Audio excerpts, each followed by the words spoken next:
This is Pet Life Radio. Let's talk pets.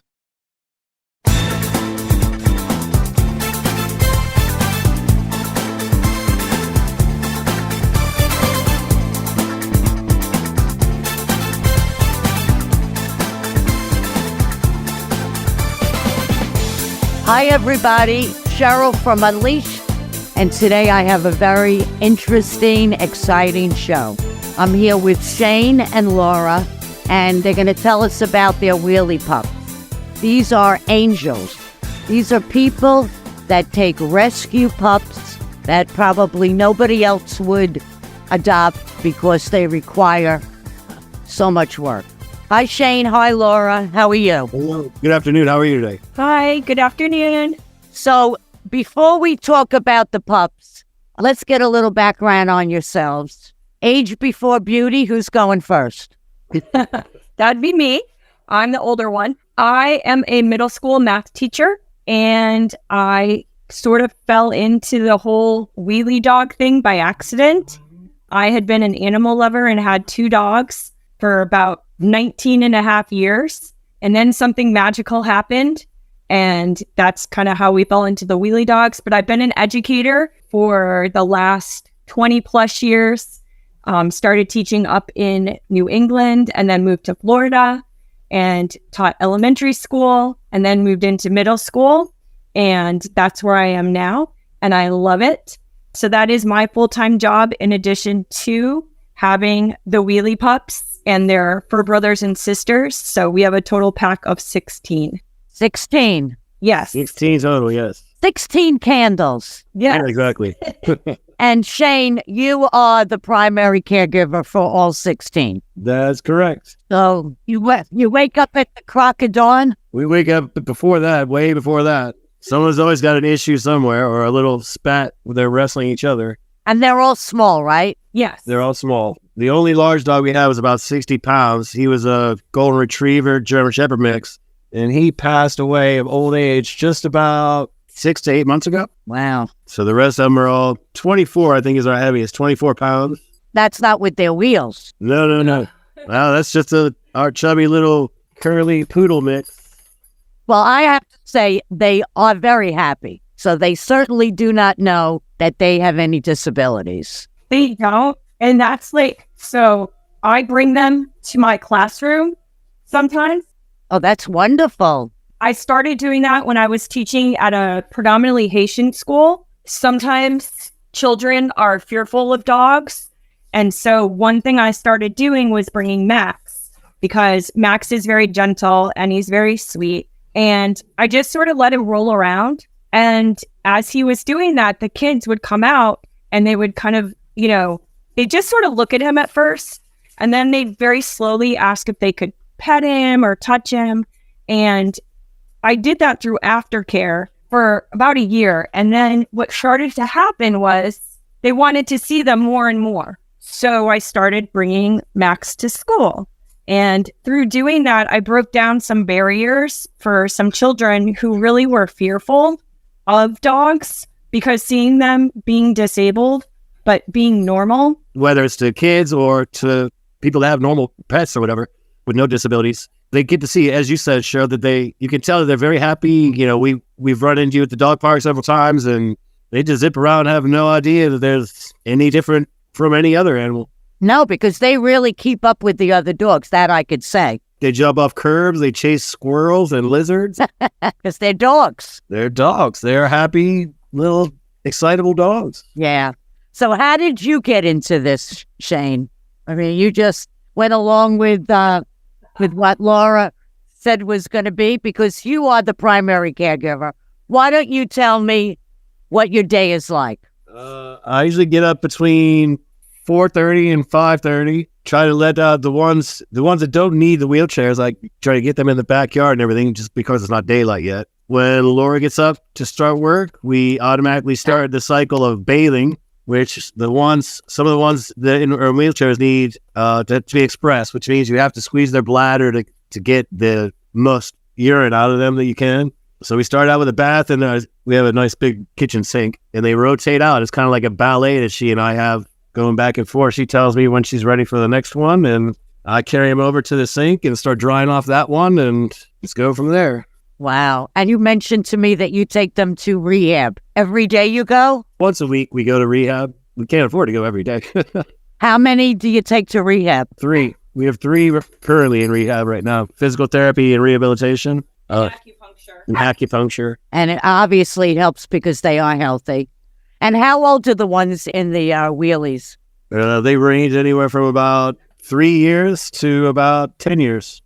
The 7 wheelchairs. And how did they get that way? A couple of them were in car accidents. One was at doggy daycare, and they actually dropped him on his head and broke his spine. Just a few were hit by a car. So each one has their own unique story. The one who's barking right now, Bunny Rabbit, he actually started off in Mexico. A woman up in Canada, she rescues out of Mexico and Texas. And so Bunny Rabbit had been hit by a car and was sitting in a shelter in Mexico. They moved him to Texas into another shelter, and they were going to euthanize him. And this woman saw him and just said, I want him. So she actually pulled him, and he came to us because she saw me on Facebook that I had already had 2 wheelie pups. Kiki, another one of ours, is from New Orleans. She had gotten to New Orleans via Texas. And again, they think that she had IVDD and the owners didn't want her, so they let her free. What is that? What is that? It's a disc disease that can be onset either by trauma or, in our case, the 2 dogs that have IVDD, which is Max and Kiki, it happened because they were dropped or they were hit. Something where it wasn't like a run over type situation like some of our other little guys. It's a disc disease that affects their disc. Degenerative disc disease. There you go. That they, once they have a trauma, and whether there's been surgery or medications like acupuncture or injections, the discs just keep degenerating. So rehab would be a moot point for them because it's their body getting older, just as we all know. Gunny was our first wheelie pup. He was living with a homeless veteran, and another person wanted to give Gunny a better home. And at that time he was not paralyzed. He had not had any injuries. His wife had an alcohol addiction and she wasn't watching him, and he got run over by a car. And Hollywood Animal Hospital wanted to put him down because they really felt there was nothing they could do for him. And the owner said, no, that's not okay. You're going to do something. So they ended up doing surgery, but he never regained his walking and he stayed paralyzed. But the people didn't know how to take care of Gunny. And because they didn't know how to take care of him, he just kept getting worse and worse, and his legs were becoming just open wounds because they never had him in a wheelchair. He just kind of dragged around on the concrete and all that stuff. So one of our friends tagged me on Facebook and said, this dog, looks like the type of dog you guys would like, and he's special. And I was like, what do you mean? And she said, well, he can't walk. Well, not yet. So I was like, all right, we'll watch him for a couple of days or a couple of weeks, and then we'll make a decision at that time. Well, he's still here 8-9 years later. He's not going anywhere. He's not going anywhere. But he was the catalyst that started I had never known about dogs in wheelchairs. I didn't know anything about how to care for them. Nothing. This was way before all these commercials started. With wheelchairs and stuff like that. We just had to kind of wing it. Right. Nobody was there to hold our hand and tell us what to do. Nobody was really posting anything about wheelie dogs. So we would bring him to all these events so that people could see how happy he was, because we got him a wheelchair, we got him all fixed up. And it was at that point that we ended up getting our second wheelie dog a year and a half after we got Gunny, because a rescue had Max in foster care for over a year and a half, and they just couldn't get him adopted, and they thought he was sad, and that maybe being around another wheelie pup that he would kind of not be as sad.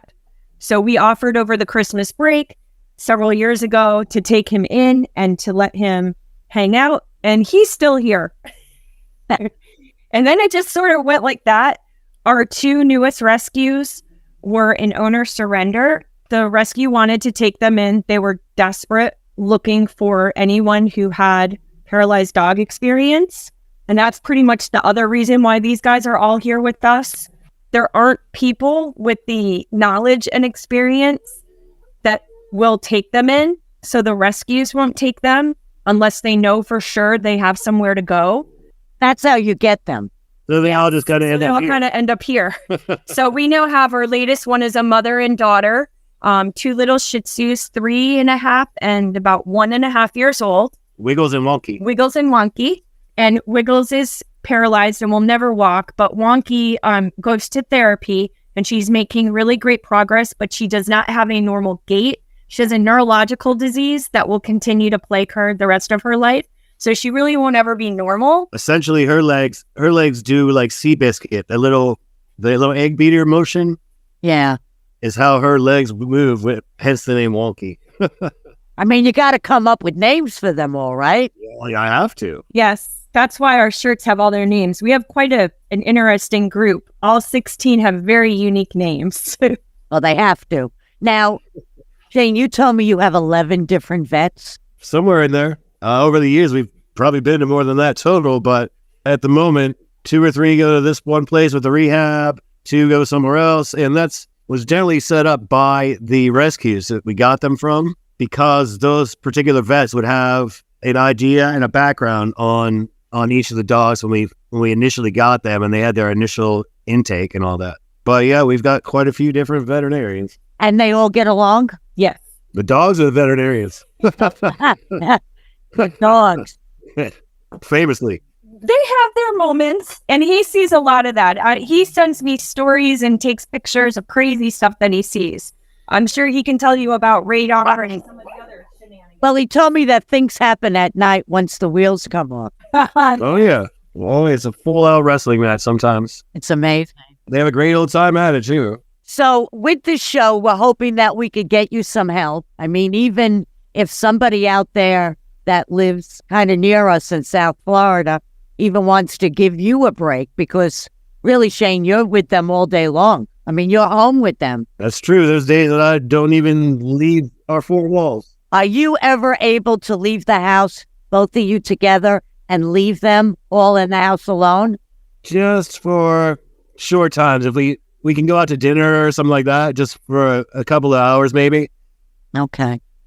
But at that time, pretty much, we have them all settled, and a couple of them take different medications for anxiety and what have you.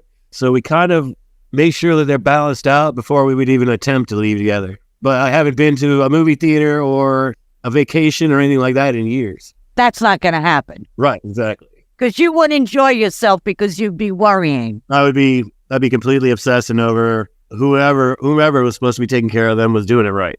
And we've had people try to take on the challenge, and it just ends up being they feel so bad because they cannot keep up with the same routine that we have, especially regarding the expressing. When you ask someone who doesn't have a paralyzed dog to express a paralyzed dog, it's very simple, but they really are not comfortable. And I think that's, one of the issues is we've never been able to really find a caregiver that is comfortable with wheelchair dogs. It would have to be a groomer. Actually, my 2 people who have tried have been groomers. You would be amazed at the challenge regarding finding a groomer, finding a vet, finding doggy daycare. If we did want to, go away maybe for a long weekend, it has been quite eye-opening that wheelchair dogs are actually very much... They're like toddlers. They're toddlers. Yes. And they're alienated by those who don't understand. And that is something that I was shocked to find out, that they aren't treated necessarily the same by everyone in the community when we were looking for doggy daycare. We went to 6 different doggy daycares for Gunny, and we ended up with one that seemed okay, but they would just laugh. He would launch himself out of his wheelchair and into a pool. He was just a little wild man. Yeah. Well, at our dog park where we all go, they are certainly loved there. Everybody gets a kick out of them. And that's kind of why we do take them out. When Shayne can tell you, like when we're walking on the street, what happens? What do cars do? People will pull right over onto the side of the road in the median and want to take pictures with them and just think it's just amazing that they can move and get around. And they go to the bathroom on their own. That's a lot of people's biggest question is, are they able to go to the bathroom in their little carts, their little chairs? And the design, yeah, they pee and poop, right? Just like a regular dog. They know when they want to go to the bathroom, they'll sniff a spot and they want to pee on something. But when they get to the house, they don't necessarily know that they have to. So we go through cases and cases of diapers and stuff like that. I'm sure. Now, obviously, they take medication. Yes. Yes, they do. That's on an ongoing daily basis. Sure. A couple of the blind ones get 3 different kinds of eye drops every day. Right, because in addition to the ones in wheelchairs, we've also taken on blind dogs and deaf dogs. The amputees. Yeah, that are, they're at their kind of senior years and people don't really want to take care of them anymore. So we do have quite a few of those that have medical expenses. And then, the wheelie dogs, it is an ongoing medical expense, especially because they're extremely prone to UTIs. So right. Hence all the expression of the bladder and all that stuff. Right. Just like people. Yes. Oh, yeah. Max had kidney stones, and that was a couple $1,000 operation. And we've had Gunny has had an operation. Gunny's had an operation. We had our dog who had cancer, and all those expenses we pay. Now, also, I'm not a rescue. I am not what we do. We pay for. Right. So hopefully the vets are kind to you, and yeah, that 10% really. Yeah, goes nowhere. I mean, look, every little bit helps. If anybody, and I always say, if anybody has anything extra that they don't want, like if I'm at the dog park and somebody is speaking to me and they're talking and asking, is there anything we can do? If people have extra dog food that they're not using, their dog doesn't like it, hey, we'll take it. Diapers, piddle pads, like anything helps. Used things help. That is where we are because we give everything that we have to our dogs and we don't ask for anything from the public because we know that when we bring them out, that's promoting awareness, but certainly every little bit helps. Do they eat special food? 2 of them are on the Science Diet urinary formula, which is a special formula. And then Miss Pickles, who's our little roly-poly wheelie, she's very chubby, so she's on a weight loss food, which is also Science Diet. And then everybody else, we do try to do chicken and rice because that's the best for them. When you have a wheelchair dog, you don't want them to have tummy issues. And Max has pancreatitis. And if that blows up, as does his bowel movements, then we have a mess on our hands. Right. So we do try to keep everybody with very, pure food, but they do eat. And just like anytime you get more than one dog together, they're going to sneak bites of each other's food and all that sort of thing. So occasionally we end up a little bit of a mess. So they all eat at the same time? Well, relatively. We try to feed them with that morning bath. So when they're up on the counter getting dried off and getting ready for the diaper change or whatever for the day, we try to feed them at that point so they can eat individually and what have you. But we do leave a bowl of dry food constantly full. So if anybody, wants to have a little bite or something, there's always something there for them. Right. So you take them out. I mean, the other dogs, they could go outside like you walk them like... I know we several times a day we walk. As we only take 4 at a time. Lori actually broke her shoulder just under a year ago because she decided that 5 dogs was a good idea in the rain and got all tangled up and ended up breaking her shoulder on the sidewalk. And what's the oldest dog you have? Probably Peanut. Peanut or Pop. Peanut is one of our blind ones. Yeah. She's probably about 13 or 14. We've had her for 9 years or 10 years. And then there's Popeye with the one eye. We're not really sure how old he is. Out of the wheelie dogs, Gunny or Max is probably the oldest. Wow. Yeah, sure. 10 or 11 years. Yeah. You really have dogs that go to live because other than that, they would be put down. Oh, absolutely. Absolutely. And we have been told that. Several of ours have been on the chopping blocks and we said, look, we'll take them, And when people call, when the rescues call crying, saying they don't know who to call and they're calling each other and each one is telling them, call us. And they call and they're like, we don't know what to do. And they're crying. And we say, hey, we're at max capacity. And then I look at Shane and then I show him a picture. And you take it. And then that's it. And then they get to meet you at the dog park. Right. Shane, what is your background? I had a dog or two when I was a child, but I left. I was in the Marine Corps for 6 years. And when I came back, Lori and I had Tiki and Star, which were the two little Shih Tzus, before any of this. But I got injured at the tri-rail station. He broke my leg all to pieces. And I was in a wheelchair for a wheelchair just like the dogs. So you have empathy. And it was just about this time of rolls together. They wouldn't even walks. We go on rolls together. And we just kind of bonded from there. And like Lori said, it just became organic for us. We just kind of get used to not sleeping all the time and stuff like that. It all works out. They certainly end up with a better life. And again, we get them out there so people can see that these kind of dogs need help too. And they're not anything to fear or anything like that. It takes a little extra help, but it's a little practice and everything else. They can all have a perfectly normal life. I wanted to ask, do you make the wheelies or does somebody make them for you? There's a company, we've dealt with a couple of different companies that make them. We've been pretty happy with the ones that we have recently. They're a little sturdier, but still lightweight. And there's an integral system that builds into their harnesses that locks them in place. So you're not wrestling with, trying to tie different knots around them to hold the wheelchair on and all this kind of stuff. So we have a company that we've been working with. They usually run, at this size, they run from about $350 to about $500. But likewise, over the time, when we found different models that work better for us, we've actually donated some of their older chairs that work better for different kinds of dogs, say a little shorter or thinner or what have you.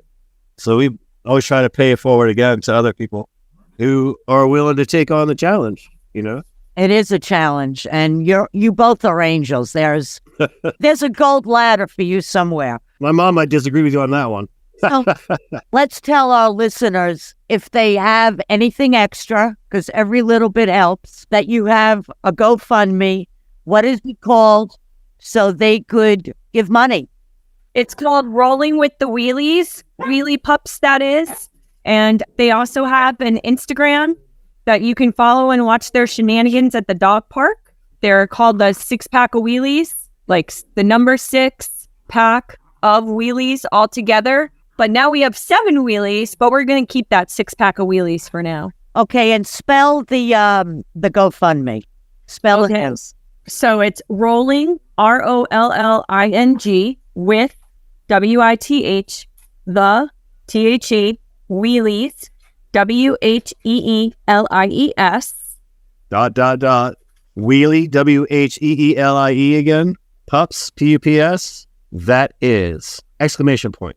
So Rolling with the Wheelies, Wheelie Pups, that is. And we'll post this with the show. And hopefully we can help you out, because I don't even want to venture what it must run you. I mean, they eat better than we do. Into the ground, you could venture. Into the ground is what runs us. Yeah, I know, but you love doing it. Oh, yeah. Absolutely. Because this you can't do unless you love what you do. Plus, the dogs are great. They are, the ones that you've brought out, they really, you could tell they're happy and have personalities. I mean, the other day, the one that twisted over, Laura, you just picked that dog right up. Snatching right up. That's you got practice.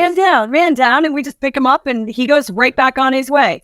And that's what it's all about. We are now passionate about this. This is something that could change people's lives. It can change people's views on anything. And I think this sort of fell into our lap to bring awareness and to change the world's opinion on wheelchair dogs.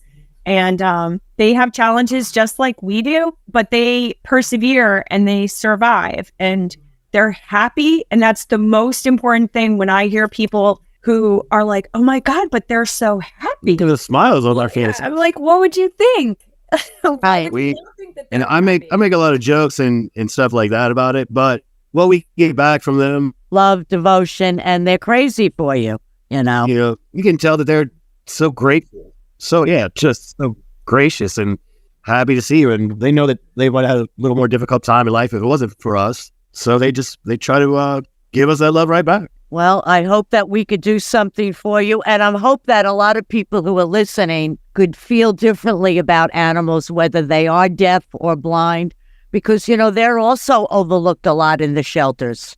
Absolutely. Absolutely. We have 3 that are blind that were shelter unwanted in the back room. And the only way we knew about them is somebody from a rescue had said, would you guys take in a senior pup that's blind? And we were like, absolutely. Like, he's a little teeny tiny Chihuahua and he's blind as a bat. But then we also have Peanut, who's blind as a bat, and they're best buddies, and they're their little senior citizens. They do their own thing, but they are overlooked. Many dogs at the shelter are overlooked because they are disabled, and people are scared. If you don't know, then you fear what you don't know. Right. And I think it's changing now with commercials. I've been seeing a lot of specially abled, I like to call them that now, specially abled dogs, and that is bringing awareness. And you'll see some stuff out there about dogs in wheelchairs and all the other great things. But I appreciate you opening up your menagerie of the 16 candles with us, because it really is. And the fact that both of you could laugh and get up every day and you have a job. No, it's a lot. I mean, it is. Taking care of one person who's disabled is a lot. I mean, that's why they have aides. And you are with 16 dogs. Just walking, even 16 healthy dogs. And I mean, we run a rotation, a regular rotation. yeah. I have to say, I can't believe how well behaved they're being right now. This is incredible. They are like completely just chill. Usually when they hear a computer voice or something, whether it's a movie trailer or whatever, they hear the echo from a computer and they usually have something to say about it. But they're all being pretty good right now. Well, I really appreciate you coming on. I'm glad that you did reach out, because I really want to do this show. And hopefully something will come of it, because you really are very special people. And I'm really glad to know you, because we need people like you. I appreciate that. Thank you. So I just want to tell all my listeners, hopefully, that you can help us out here. If you want to help out, the name of the GoFundMe is the Wheelie Pups, and anything that you could give or help out with or spread the word would really help, because these are angels in our midst. These are animals that really need extra special care, and not everybody is equipped for it. So once again, it's Wheelie Pups, WHEELIE Pups, PUPS, and it's their GoFundMe. And I want to thank Shayne and Laurie, and and the fact that you're an educator is a beautiful thing also. And I want to tell all my listeners to live life unleashed, and I'll see you next time. Bye-bye, everybody. Let's Talk Pets, every week on demand, only on PetLifeRadio.com.